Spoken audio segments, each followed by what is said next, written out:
Assalamualaikum warahmatullahi wabarakatuh. Saya Agung Boni Santoso akan membacakan tugas kuliah mata kuliah Public Relation mengenai organisasi Public Relation.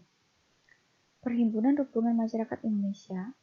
Sejarah berdirinya organisasi, berdirinya Perhumas berawal ketika salah satu seorang praktisi humas, Marajonos, menghadiri World Public Relation Kongres ke-6 yang diselenggarakan di Jenewa. Almarhum Marajonos sangat bersemangat untuk mewujudkan cita-citanya dan terlibat aktif dalam berbagai diskusi persiapan pendirian sebuah forum profesi kehumasan. Pertemuan pertama diadakan di Gedung Wisma Internasional Pertamina di Jalan Diponegoro nomor 53 Jakarta yang dihadiri oleh para praktisi kehumasan dari berbagai instansi pemerintah, baik sipil maupun militer, badan usaha milik negara, swasta maupun konsultan. Mereka langsung menyepakati pendirian organisasi nasional dan menunjuk 3 orang, yaitu Marajonos, Tommy Graciano, dan Wisaksono Nurnadi untuk mengusulkan nama organisasi dan merancang anggaran dasarnya. Didorong kebutuhan akan sebuah forum profesi kehumasan untuk bertukar pengalaman demi meningkatkan kualitas praktek kehumasan di Indonesia, maka sejak itu disepakati pendirian Perhumas. Para pendiri organisasi ini adalah Marajonos dari Pertamina dan lain-lain. Kode etik profesi pasal 1 komitmen pribadi anggota Perhumas harus memiliki dan menerapkan standar moral serta reputasi setinggi mungkin dalam menjalankan profesi kehumasan, berperan secara nyata dan sungguh-sungguh dalam upaya memasyarakatkan kepentingan Indonesia, menumbuhkan dan mengembangkan hubungan antar warga negara Indonesia yang selaras demi terwujudnya persatuan dan kesatuan bangsa. Pasal 2. Perilaku terhadap klien atau atasan. Anggota Perhumas Indonesia harus berlaku jujur dalam berhubungan dengan klien atau atasan. Tidak mewakili dua atau beberapa kepentingan yang berbeda atau yang bersaing tanpa persetujuan semua pihak yang terkait. Menjamin rahasia serta kepercayaan yang diberikan oleh klien atau atasan maupun yang pernah diberikan oleh mantan klien atau mantan atasan. Tidak melakukan tindak atau mengeluarkan ucapan yang cenderung merendahkan martabat klien atau atasan maupun mantan klien atau mantan atasan. Dalam memberi jasa-jasa kepada klien atau atasan, tidak akan menerima pembayaran, komisi atau imbalan dari pihak manapun selain dari klien atau atasannya yang telah memperoleh kejelasan lengkap. Tidak akan menyerahkan kepada calon klien atau calon atasan bahwa pembayaran atau imbalan jasa-jasanya harus didasarkan kepada hasil-hasil tertentu, atau tidak akan menyetujui perjanjian apapun yang mengarah kepada hal yang serupa. Pasal 3. Perilaku terhadap masyarakat dan media massa. Anggota Perhumas Indonesia harus menjalankan kegiatan profesi kehumasan dengan memperhatikan kepentingan masyarakat serta harga diri anggota masyarakat. Tidak melibatkan diri dalam tindak manipulasi integritas, sarana maupun jalur komunikasi massa. Tidak menyebarluaskan informasi yang tidak benar atau menyesatkan sehingga dapat menodai profesi kehumasan. Senantiasa membantu untuk kepentingan Indonesia. Pasal 4. Perilaku terhadap sejawat. Praktisi kehumasan Indonesia harus tidak dengan sengaja merusak dan mencemarkan reputasi atau tindak profesional sejawatnya. Namun bila ada sejawat bersalah karena melakukan tindakan yang tidak etis atau melanggar hukum, atau yang tidak jujur termasuk melanggar kode etik kehumasan Indonesia, maka bukti-bukti wajib disampaikan kepada Dewan Kehormatan Perhumas Indonesia. Tidak menawarkan diri atau mendesak klien atau atasan untuk menggantikan kedudukan sejawatnya. Membantu dan bekerja sama dengan sejawat di seluruh Indonesia untuk menjunjung tinggi dan mematuhi kode etik kehumasan ini. 3. Batasan dan cakupan ruang lingkup organisasi.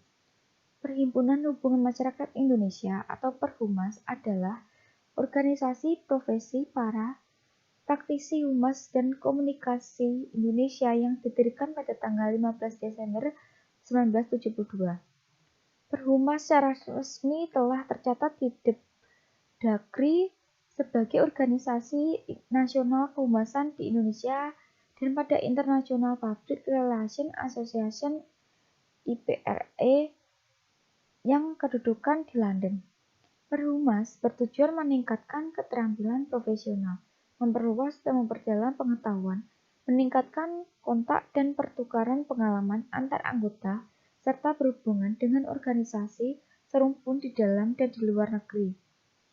Untuk mencapai tujuan tersebut, berbagai kegiatan yang bermanfaat bagi anggota seperti penerbitan buletin, buku, dan jurnal berbekal pengalaman-pengalaman dari momen-momen bersejarah yang telah dilalui selama kurun waktu 34 tahun ini. Perhumas ikut membidani kelahiran Federation of Asian Public Relations Organization atau FAPRO pada 17 Desember 1977 di Kuala Lumpur, penyelenggaraan Asian Public Relations Congress di Jakarta pada tahun 1981, dan terakhir terimanya Perhumas dalam Forum for Corporate Governance in Indonesia atau FCGI pada tahun 2002, perayaan Tridasawarsa Perhumas 2002, Musyawarah Nasional 2004, hingga Konvensi Nasional Humas Indonesia 2006 yang sedang kita laksanakan. 4. Persyaratan menjadi anggota. Syarat keanggotaan: melampirkan fotokopi identitas diri yang masih berlaku berikut 2 lembar pas foto ukuran 4x6 berwarna. Melunasi iuran anggota sebesar mahasiswa S1 maksimal 25 tahun, Rp200.000 per tahun atau Rp400.000 per 3 tahun. Umum Rp400.000 per tahun atau Rp1 juta per 3 tahun. Corporate member Rp1 juta per tahun dengan maksimal 3 orang karyawan. 5. Kelebihan organisasi. Perhumas merupakan anggota Global Alliance, sebuah organisasi internasional yang membawahi beberapa perusahaan yang bergerak dalam bidang public relation dan komunikasi. Oleh karena itu, Perhumas merupakan lembaga yang sah untuk mengeluarkan gelar akreditasi bagi pelaku public relation atau kehumasan yang diakui secara nasional dan juga internasional. Corporate Communication and Public Relations in Asia. 1. Sejarah berdirinya organisasi.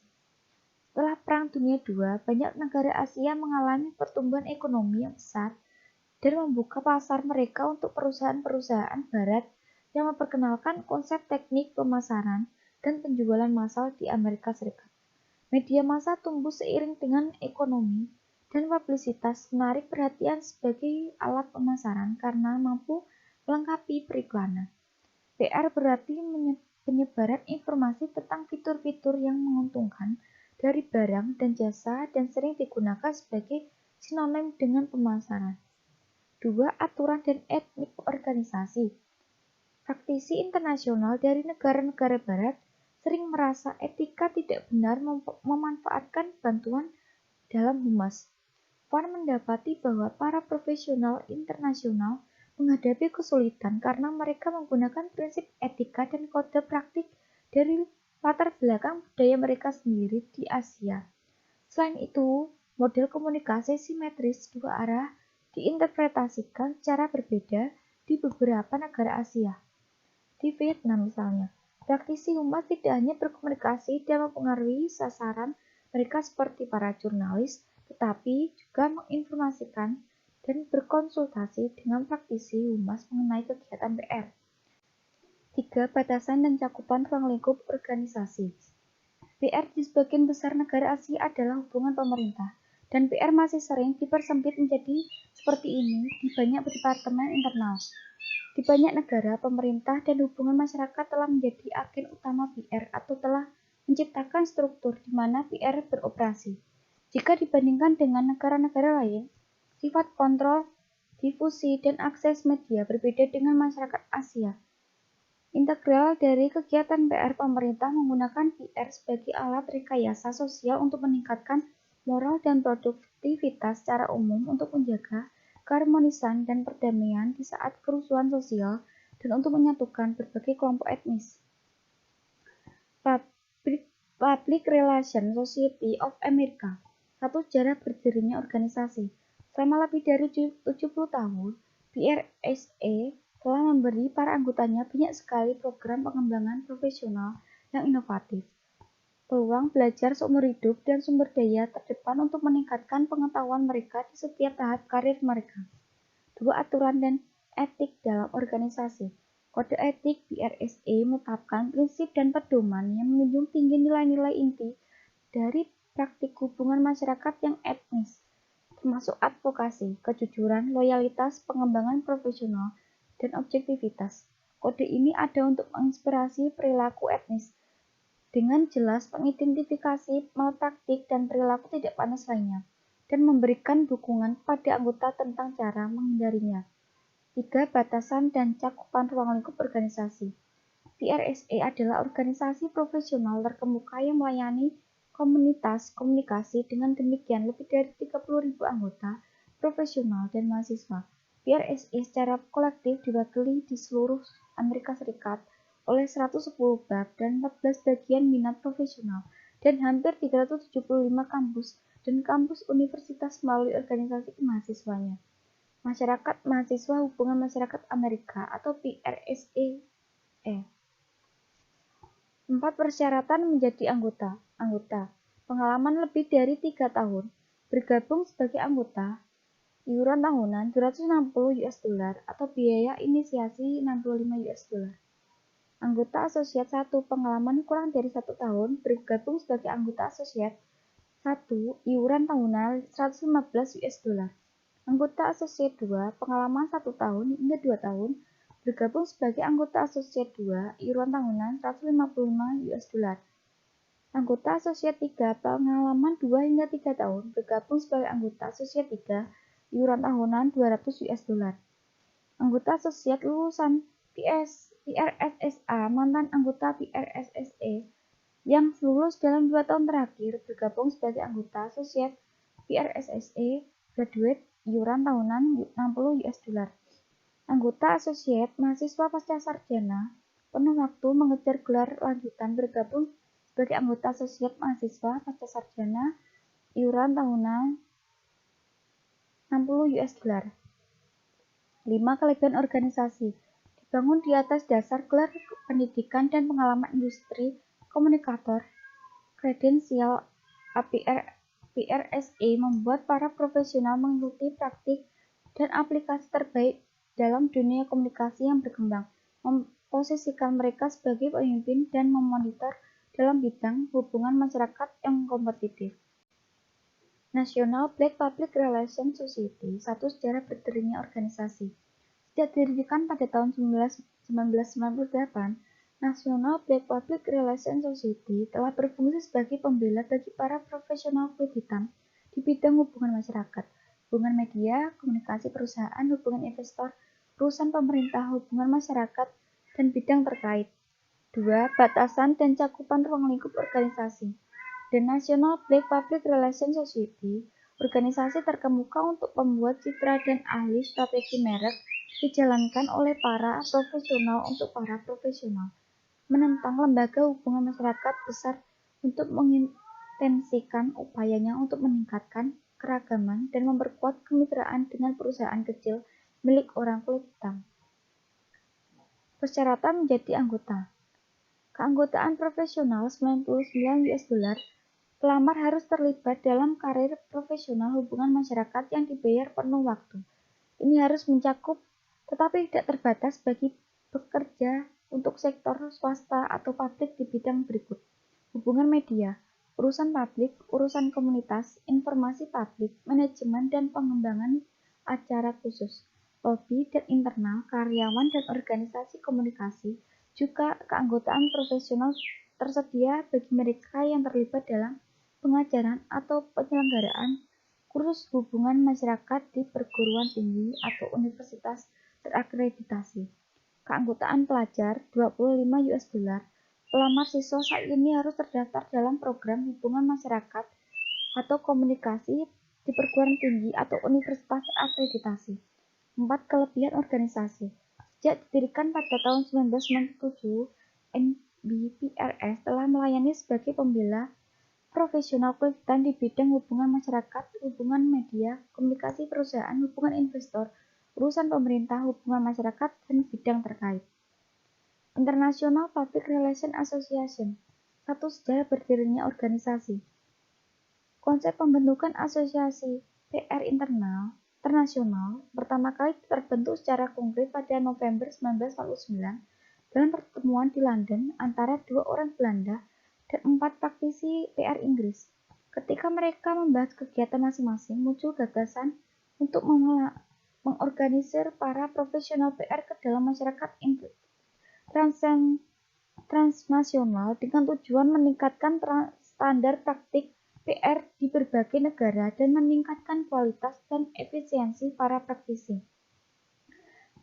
Partisipasi dalam pertemuan yayasan di London adalah Hans Hermans dan Joe Brongers, masing-masing ketua dan sekretaris kehormatan Klub Hubungan Masyarakat Belanda, dan 4 anggota Institut Hubungan Masyarakat yang baru dibentuk di Inggris, R.S. Forman, Roger Wimbus, Tom Fife, dan Norman Rogers.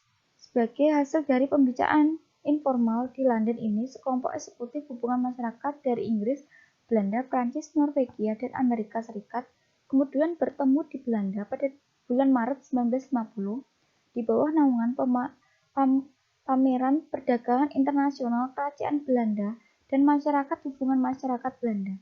Setelah meninjau kebutuhan dan tantangan yang timbul dalam praktik hubungan masyarakat internasional yang semakin meningkat, para peserta memutuskan untuk membentuk komite sementara yang bertujuan untuk mempromosikan pertukaran informasi dan kerjasama dalam profesi dan akhirnya membentuk asosiasi hubungan masyarakat internasional. 2. Aturan dan kode etik dalam organisasi. Kode IPRE telah menjadi inspirasi dan dasar untuk kode etik serupa yang diadopsi oleh banyak asosiasi hubungan masyarakat nasional. Pandangan dan pendekatan etis yang tergabung dalam kode tersebut selanjutnya ditingkatkan melalui penerapan kode etik internasional yang secara informal dikenal sebagai Kode Athena. Dari tempat pertemuan pada tahun 1965 yang disetujui oleh Dewan IPRE, Kode Athena yang dibuat oleh anggota IPRE Emeritus Lucien Martat dari Prancis merupakan piagam moral asosiasi. Prinsip-prinsipnya diilhami oleh Deklarasi Hak Asasi Manusia Perserikatan Bangsa-Bangsa. Batasan dan cakupan ruang lingkup organisasi. IPRE Asosiasi Hubungan Masyarakat Internasional didirikan pada tahun 1955 dan merupakan jaringan global terkemuka bagi para profesional IPR dalam kapasitas pribadinya. IPRE bertujuan untuk memajukan komunikasi terpercaya dan praktik hubungan masyarakat yang etis. Kami melakukan ini melalui jaringan kode etik kami dan kepemimpinan intelektual profesi. 4. Persyaratan menjadi anggota. Keanggotaan standar €200 per tahun, keanggotaan profesional €300 per tahun. 5. Kelebihan organisasi. Selain mempromosikan peningkatan standar etika dan tanggung jawab sosial dalam praktik PR, IPRE juga berupaya untuk mendorong keahlian dan prestasi yang lebih besar di semua tingkat profesi. Inisiatif Penghargaan Dunia Emas IPRE yang didirikan pada tahun 1990 mengakui keunggulan dalam praktik hubungan masyarakat seluruh dunia. Demikian tugas saya. Apabila ada kesalahan, mohon maaf yang sebesar-besarnya. Wabillahi taufiq wal hidayah. Wassalamualaikum warahmatullahi wabarakatuh.